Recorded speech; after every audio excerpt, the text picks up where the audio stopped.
Hello guys, ಇವತ್ತು ನಾವು ಬಂದದ್ದು ಮಣಿಪಾಲಲ್ಲಿ ಇಪ್ಪದ ಚಾರ್ಕೋಲ್ ರೆಸ್ಟೋರೆಂಟ್ಗೆ. ಅಲ್ಲಿ ಎಂತ ಸ್ಪೆಷಲ್ ಅಂದ್ರೆ ರಂಜಾನ್ ನೈಟ್ ಉಂಟು.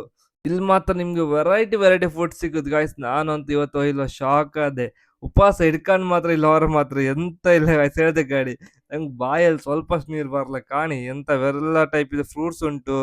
ಟಿಕ್ಕಾ ಆಗ್ಲಿ, ಹರಿಯಾಲಿ ಟಿಕ್ಕಾ ಆಗ್ಲಿ, ತಂದೂರಿ ಆಗ್ಲಿ, ಅಲ್ಫಾಮ್ ಆಗ್ಲಿ, ಎಂತ ವೆರೈಟಿ ವೆರೈಟಿ ಉಂಟು. ಇದ್ರಲ್ಲಿ ಈಚೆ ಸೈಡ್ ಬಂದ್ ಕಾಂತೆ ಮಾರ್ರೆ. ಎಂತ ಒಂದೊಂದು ಹೆಸರು ಸಹ ಯಾವ ಥರದ್ದು ಇತ್ತು ಕಾಣಿ. ಸಮೋಸ ಆಗ್ಲಿ, ಅದು ಕಟ್ಲೆಟ್ ಆಯ್ಲಿ, ಮತ್ತೆ ರೋಲ್ ಆಯ್ಲಿ, ಎಂತ ನಗೆಟ್ಸ್, ಮತ್ತೆ ತುಂಬಾ ಇತ್ತಪ್ಪ. ಪಾಕೆಟ್ ಎಂತ ಉಂಟಪ್ಪ ಹೆಸರೆಲ್ಲ, ನಂಗೆ ದೇವರನೆ ಹೆಸರು ಸಹ ನೆನಪಿಲ್ಲ. ಇಲ್ಲಿ ಕಾಣಿ ಅಪ್ಪಂ ಬಿರಿಯಾನಿ, ಮತ್ತೆ ಎಂತ ಈ ಎಂತೆಲ್ಲ ಇತ್ತು ಹೆಸರು ಸಹ ಗೊತ್ತಿಲ್ಲ ಕಾಣಿ. ಆ ಥರ ವೆರೈಟಿ ವೆರೈಟಿ ಇತ್ತು ಗಾಯ್ಸ್. ನಂಗಂತೂ ಕಣ್ಣು ಮಂಡಿ ಹಾಳಾಯ್ತು. ಬಾಯಲ್ಲಿ ನೀರು ಬರ್ದಿತ್ತು ಅಷ್ಟು. ಅಷ್ಟು ಹೇಳ್ತೆ ಕಣಿ, ಅಷ್ಟಪ್ಪ ಐಟಮ್ ಕಣ್ಕಂಡು ಉಪವಾಸ ಇಟ್ಕಂಡು ಎಂತ ಹೇಳುದು, ಎಲ್ಲ ತಿನ್ಕಂತ ಆಸೆ ಆತಿತ್ತು. ಬಟ್ ನಾವು ಬಂದದ್ದು ಇಲ್ಲಿ ತಕೊಂಬಕ್ಕೆ ಹಲೀಮ್, ಮಟನ್ ಹಲೀಮ್ ಗಾಯ್ಸ್. ಎಲ್ಲ ಹೇಳ್ತಾರೆ ಮಟನ್ ಹಲೀಮ್ ಸೈಕ್ಕಿರುತ್ತಂತ.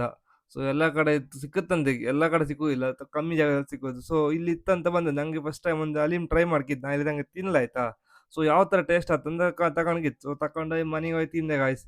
ಎಂತ ಅಂದ್ರೆ ನಂಗೆ ಅಷ್ಟಂತ ಲೈಕ್ ಎಲ್ಲ ಹೇಳ್ತಿಲ್ಲ, ಲೈಕ್ ಇತ್ತು, ಇಲ್ಲ ಹೇಳುದಿಲ್ಲ, ಲೈಕ್ ಇತ್ತು ಗಾಯ್ಸ್. ಬಟ್ ಫಸ್ಟ್ ಟೈಮ್ ತಿಂದಕ್ಕೇನೋ ಅದಕ್ಕೋಸ್ಕರ ಅಷ್ಟು ನಂಗೆ ಅಷ್ಟು ಟೇಸ್ಟ್ ಹಿಡಿಯಿಲ್ಲಪ್ಪ. ಸೊ ಇನ್ನೊಂದ್ ಎರಡ್ ಸಲ ತಿಂದ್ರೆ ಅದು ಇಷ್ಟ ಆಗ್ಬೋದು ಅನ್ಸುತ್ತೆ ನಂಗೆ. ಬಿಕಾಸ್ ಮಟನ್ ಇಂದ ಮಾಡೋದಲ್ಲ. ಸೊ ಲೈಕ್ ಇತ್ತು, ತುಂಬಾ ಜನ ಇಷ್ಟಪಡ್ತಾರೆ. ಸೊ ಎಲ್ಲ ಒಂದ್ಸಲ ಟ್ರೈ ಮಾಡಿ ಬೇಕಾದ್ರೆ. ಮತ್ತೆ ಇದೇ ಕಂಟೆಂಟ್ಗೆ ಅಕೌಂಟ್ ನ ಫಾಲೋ ಮಾಡಿ ಆಯ್ತಾ. ಅಲ್ಲಿ ನಂಗೆ ಬಾಯ್ ಬಾಯ್.